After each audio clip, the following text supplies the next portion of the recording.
Gagawa tayo ng masarap at simpleng banana cake. At for today's video, ako nga pala si Mayan.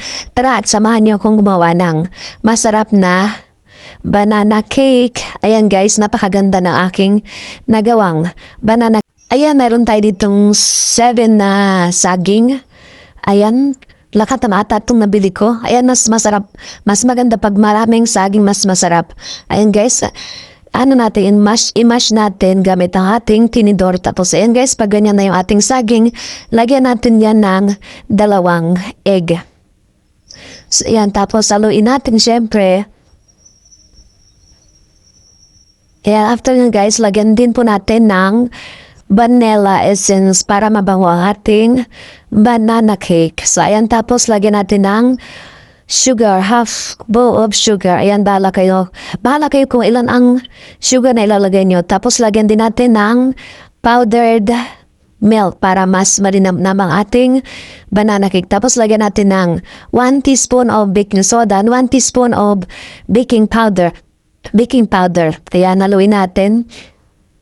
Tapos ilalagay natin ang ating 1 bowl of plain flour. Ayan, plain flour po ang ginamit ko guys.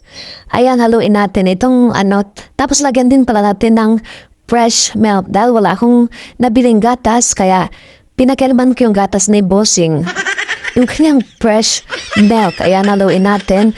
Tapos, lagyan din natin yan ng ayan, cooking oil. At wala rin akong butter, kaya cooking oil na rin ang sunflower oil yung ginamit ko. So yan guys, dahil wala na rin akong baking powder, kaya tinapon ko na yung aking mga Tapos yung haluin natin, haluin. Itong guys, itong aking banana cake ay sariling measure ko lang yan guys. Ayan, tapos ilagay natin sa ating dito sa ating lalagyan. Nilagyan mo nga rin pala yan ng oil para hindi siya dumikit. Tapos ibuhos natin ang ating mixture. Ayan guys. Madali lang itong bumuha, kaya pwede nyo rin gawin sa inyong bahay. Ayan, makakagawa tayo ng masarap at malinis na banana cake. So ayan guys, nailagay na natin yan. Siyempre maghugas muna tayo. Ayan, tapos pwede na natin ilagay yan sa ating mahiwagang oven. Ayan guys, lalagyan ko nga pala ito ng grated na peanut. Kung may chocolate kayo, mas masarap. Pero wala akong chocolate, kaya peanut na lang ang aking nalagay. Tapos, ito na ating banana cake. Lalagyan din pala natin yan ng slice na banana dahil may natira pa akong saging. So, ilalagay na natin para may pang-design tayo. So, ayan. Pero mas masarap sana pag may chocolate, kaso wala eh. So, ayan na guys ang ating banana na i-bake. Yan, pwede na natin i-bake yan. At dito ilalagay ko na siya dito sa ating maliit na oven. Mainit na pala yan, pinainit ko na. Tapos, i-oven natin siyempre.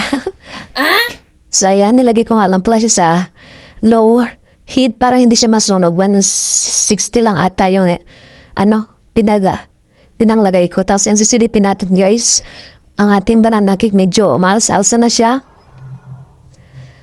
At ayan na guys, luto na ang ating simpleng banana cake. Ayan, pwede rin kayong gumawa sa bahay ng ganito. Ayan, napakasarap niyan guys. Keep partners sa kape. Itong aking banana cake ay sariling measure ko lang to guys. Aga-aga lang. Tansya-tansya lang timpla ko. Tapos ayan na, syempre titikman na natin kung masarap. Syempre masarap, matamis. Masarap pag maraming saging. Mas maganda, mas gusto ko yung mas maraming saging na nilalagay. Ayan na ating naging. Thanks for watching.